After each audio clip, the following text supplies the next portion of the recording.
Le 15 de France vient de franchir une nouvelle étape dans sa préparation pour le très attendu Nation Championship, et une annonce retient particulièrement l'attention des supporters.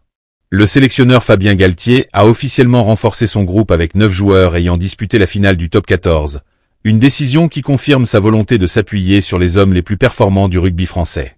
Parmi eux, un nom fait immédiatement la une de l'actualité, Antoine Dupont. Le capitaine des Bleus retrouve le groupe élargi après avoir conduit Toulouse vers un nouveau sacre national, et sa présence suscite déjà énormément d'enthousiasme à l'approche de cette tournée estivale dans l'hémisphère sud. Cette annonce intervient seulement quelques heures après la finale du top 14, remportée par Toulouse sur le score de 28-20. Une fois encore, le club rouge et noir a démontré pourquoi il domine le rugby français depuis plusieurs saisons.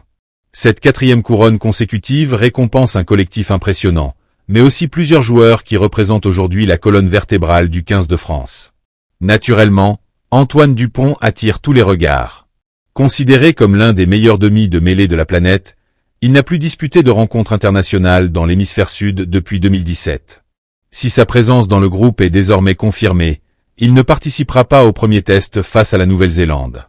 En revanche, tout indique qu'il pourrait effectuer son retour lors des 2 dernières rencontres contre l'Australie puis le Japon, une perspective qui enthousiasme déjà les supporters français. Mais Dupont n'est pas le seul Toulousain à intégrer ce groupe élargi.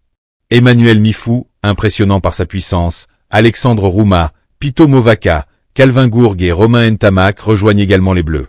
Pour Ntamak, cette sélection possède une saveur particulière. Après plusieurs mois marqués par les blessures et une longue période d'absence avec l'équipe de France, l'ouvreur retrouve enfin le maillot bleu. Son retour représente une excellente nouvelle pour Fabien Galtier, qui pourra de nouveau compter sur l'un de ses principaux créateurs de jeu. Montpellier est également récompensé pour son excellente saison avec 3 représentants, Auguste Cadeau, Lenny Nouchi et Florian Verhaeghe.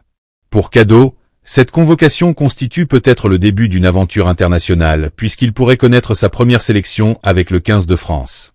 Florian Verhaeghe, de son côté, espère retrouver les terrains internationaux pour la première fois depuis 2023, tandis que Lenny Nouchi confirme son ascension parmi les jeunes talents les plus prometteurs du rugby français. Ce groupe élargi montre clairement la stratégie de Fabien Galtier. Le sélectionneur souhaite disposer d'un effectif riche, capable de gérer un calendrier particulièrement exigeant.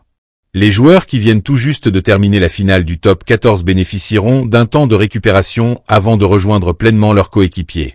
Cette gestion minutieuse des organismes démontre une nouvelle fois l'importance accordée à la préparation physique dans le rugby moderne. Le premier rendez-vous de cette tournée sera sans doute le plus difficile. Les Bleus affronteront les All Blacks en Nouvelle-Zélande, un déplacement qui représente toujours un immense défi. Jouer devant le public néo-zélandais reste l'une des missions les plus compliquées pour n'importe quelle sélection internationale. Même si plusieurs cadres ne seront pas encore disponibles pour cette première rencontre, la France souhaite démontrer qu'elle possède désormais une profondeur d'effectifs suffisante pour rivaliser avec les meilleures nations du monde. Les 2 autres matchs offriront ensuite de nouvelles opportunités. L'Australie attend les Français à Brisbane dans une rencontre qui pourrait marquer le retour d'Antoine Dupont sous le maillot bleu en compétition internationale cet été. Quelques jours plus tard, le Japon constituera le dernier adversaire de cette tournée, permettant au staff de poursuivre sa revue d'effectifs avant les prochaines grandes échéances internationales. Depuis plusieurs saisons, Fabien Galtier construit progressivement une équipe capable de rester compétitive malgré les blessures, les rotations et les calendriers chargés. Cette nouvelle liste illustre parfaitement cette philosophie.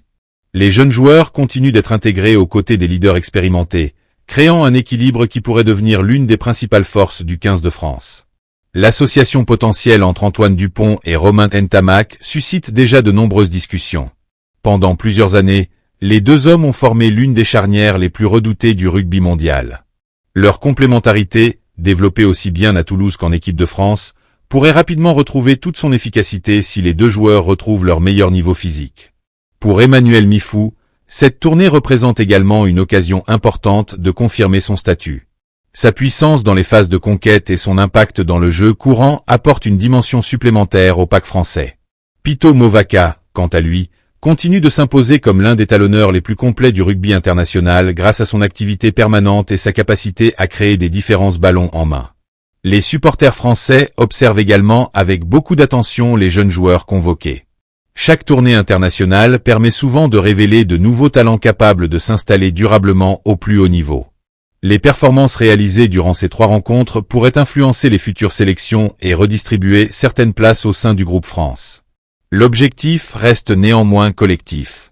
Le Nation Championship représente une nouvelle compétition particulièrement prestigieuse, réunissant plusieurs des meilleures équipes du monde. Chaque victoire comptera autant pour le classement que pour la confiance du groupe avant les prochaines échéances internationales. L'arrivée des finalistes du top 14 apporte aussi une dynamique positive. Ces joueurs arrivent avec le rythme de la compétition, une grande confiance et l'expérience d'un match à très haute intensité. Même si une période de récupération sera indispensable, leur état de forme constitue un atout précieux pour le staff français. Tous les regards seront désormais tournés vers les prochaines semaines. Les entraînements permettront progressivement d'intégrer ces nouveaux arrivants au reste du groupe et de préparer les différentes stratégies face à la Nouvelle-Zélande, l'Australie puis le Japon. Les supporters espèrent assister au retour en pleine forme d'Antoine Dupont, mais également voir plusieurs nouveaux visages saisir leur chance sous le maillot bleu. Une chose est certaine, avec 9 finalistes du top 14 désormais intégrés à l'effectif, le 15 de France affiche clairement ses ambitions. Fabien Galtier veut construire une équipe capable de rivaliser avec les meilleures nations du rugby mondial, et cette tournée pourrait bien marquer une étape importante dans cette progression. Les prochaines semaines nous diront si ce mélange d'expérience, de jeunesse et de talent permettra aux Bleus de réussir un été mémorable face à 3 adversaires particulièrement exigeants. Les attentes sont immenses, mais les supporters français ont désormais de nombreuses raisons de croire en cette génération exceptionnelle qui continue d'écrire l'histoire du rugby tricolore.